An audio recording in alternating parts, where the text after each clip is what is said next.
Hello students, master rotation concept series में इरोडो के problems में 1 बाय 1 ले रहा हूँ। आज हम बात करेंगे इरोडो की प्रॉब्लम 1.246 की, जिसमें कि एक बड़ा टिपिकल सा सवाल दिया है। सिंपल सा सवाल है, मगर न्यूटन्स लॉ में सिमिलर आपको फिगर दिखती है। वहाँ पे पुली जो है लाइट हुआ करती थी, यहाँ पे पुली का भी मास है और थ्रेड इस पर स्लिप नहीं कर रहा है, तो ये पुली भी रोटेट करेगी और उसके मास होने से उसका भी एंगुलर एक्सीलरेशन आएगा। मगर उसके एंगुलर एक्सीलरेशन के लिए यहाँ फ्रिक्शन जो है वो टॉर्क प्रोवाइड करेगा और वो फ्रिक्शन रिस्पॉन्सिबल होगा थ्रेड के दोनों पार्ट्स में टेंशन को डिफरेंट करने में। तो इस चीज़ के ऊपर बच्चों को ध्यान देना चाहिए कि दोनों थ्रेड के जो सेक्शन हैं उनमें टेंशन डिफरेंट क्यों होगा। उसका रीज़न है कि थ्रेड यदि स्लिप नहीं कर रहा है तो उसकी वजह है फ्रिक्शन, और वो फ्रिक्शन जो है वो क्या करेगा, इस थ्रेड और इसके पुली के रिम के बीच में एक्ट करेगा और थ्रेड के ऊपर तो डिफरेंट एलिमेंट्स में लग के वो टेंशन में बदलाव ले आएगा, और उसके थर्ड लो पेयर जो फ्रिक्शन के हैं वो पुली पे एक्ट करेंगे और टॉर्क प्रोवाइड करेंगे। हम क्या कर सकते हैं, उस फ्रिक्शन को ऑल टुगेदर कंसिडरेशन से हटा सकते हैं यदि हम थ्रेड के इस पोर्शन को पुली का हिस्सा बना लें। तो उससे यह होगा कि हमें केवल पुली के ऊपर लगने वाला एक्सटर्नल फोर्सेस जो है इस थ्रेड के टेंशन के रूप में ही लिखने होंगे। ये एक बड़ा अच्छी अप्रोच होती है जिसमें कि हम इसका जो एंगुलर एक्सीलरेशन का कॉज है, जो फ्रिक्शन के द्वारा टॉर्क प्रोवाइड कर रहा है, उसको हम कंसिडर करने के बजाय क्या करते हैं, थ्रेड के इस पोर्शन को पुली का हिस्सा बना देते हैं, क्योंकि वो मासलेस है। इसलिए क्या होगा, थ्रेड का यहाँ पे जब अपन सिस्टम जहाँ एंड कर रहे हैं वहाँ पे थ्रेड का टेंशन क्या होगा, इस पुली के ऊपर एक्सटर्नल फोर्स की तरह काम करेगा once we consider this portion of the thread as part of the pulley. तो ये जो कॉन्सेप्ट है कि भाई थ्रेड में टेंशन डिफरेंट क्यों हुआ, इसका आपने एक्सप्लेनेशन समझ लिया।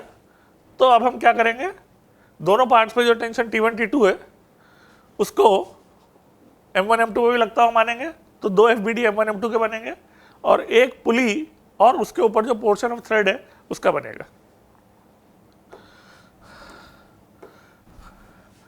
तो ये मैंने पुली बनाई, पुली का ऊपर वाला हिस्सा जो थ्रेड का है वो सिस्टम का पार्ट मान लिया, और ये T1 T2 जो है फिर क्या हो जाएंगे, एक्सटर्नल फोर्सेस हो जाएंगे। यहाँ पर मैंने एक M1 माना, उसके ऊपर पुली का टेंशन, थ्रेड का टेंशन T1 के अंडर इसका एक्सीलरेशन मैं A1 मान लेता हूँ, और थ्रेड क्योंकि स्लिप नहीं कर रहा है इसलिए एक ही टर्म्स में क्या होगा, इसका एंगुलर एक्सीलरेशन अल्फा होगा। कंस्टेंट से वो A/R लिख सकते हैं। ऐसे यहाँ पे M2 होगा जिसके ऊपर थ्रेड का टेंशन T2 कंसिडर करेगा और M2G एक ग्रेविटी का फोर्स होगा। तो इस तरह से आपने देखा कि ये तीन बॉडीज बनाकर हमें दो फोर्स की इक्वेशन M1 M2 के ऊपर और एक टॉर्क की इक्वेशन पुली के ऊपर लगा सकते हैं, टॉ इजिकल टू आई अल्फा की। उसमें ये mg और ये जो सपोर्ट का रिएक्शन फोर्स है उसका टॉर्क पुली के सेंटर के अबाउट नहीं आएगा।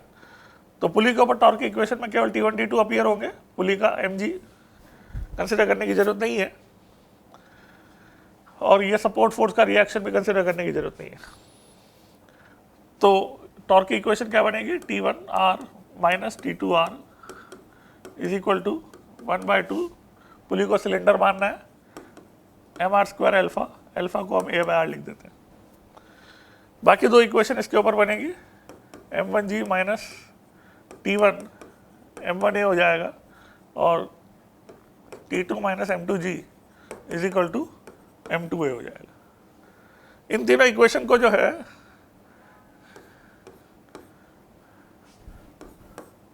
हम A के लिए बड़ा आसानी से सॉल्व कर सकते हैं। ऐड करेंगे तो T1 T2 जो है कट रहे हैं और हमें A की वैल्यू मिल जाएगी।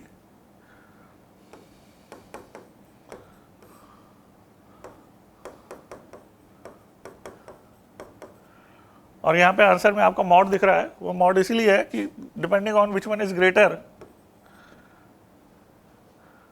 ए का जो मैग्नीट्यूड है वो आप इसको मॉड लेके निकाल सकते हो। यदि M1 ग्रेटर होगा तो ये एंटी क्लॉकवाइज होगा, और यदि M2 ग्रेटर होगा तो क्लॉकवाइज होगा।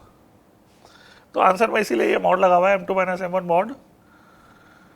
दूसरा पार्ट जो है जिसमें T1 T2 का रेशियो पूछा है, उसके लिए हम क्या कर सकते हैं, कि T1 की वैल्यू T2 की वैल्यू यहाँ से निकाल के जो कि बनेगी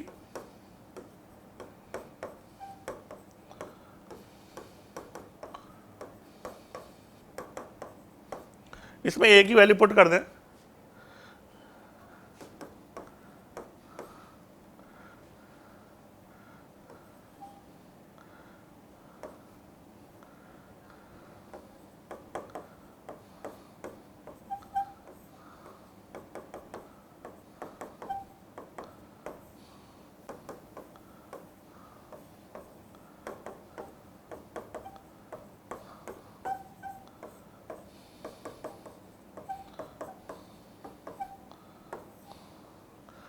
तो डिवाइड करके आपको जो है ये एक्सप्रेशन मिल जाएगा। ये आप खुद चेक करके देख सकते हो। तो देखा आपने प्रॉब्लम में कि सिंपल सी प्रॉब्लम है, न्यूटन लॉ में आप इसको करते हो जाओ तो दोनों सेक्शन में टेंशन सेम मानते हो, बाकी कंस्ट्रेंट स्ट्रिंग का यूज़ करके इसका एक्सेलेरेशन और इसका एक्सेलेरेशन डाउनवर्ड अपवर्ड इक्वल करते हो। तो कंस्ट्रेंट तो यहाँ पे भी सेम यूज़ होगा, बट पुली का इनर्शिया की वजह से क्या होगा, दोनों थ्रेड के पोर्शन में टेंशन जो है डिफरेंट हो जाएगा।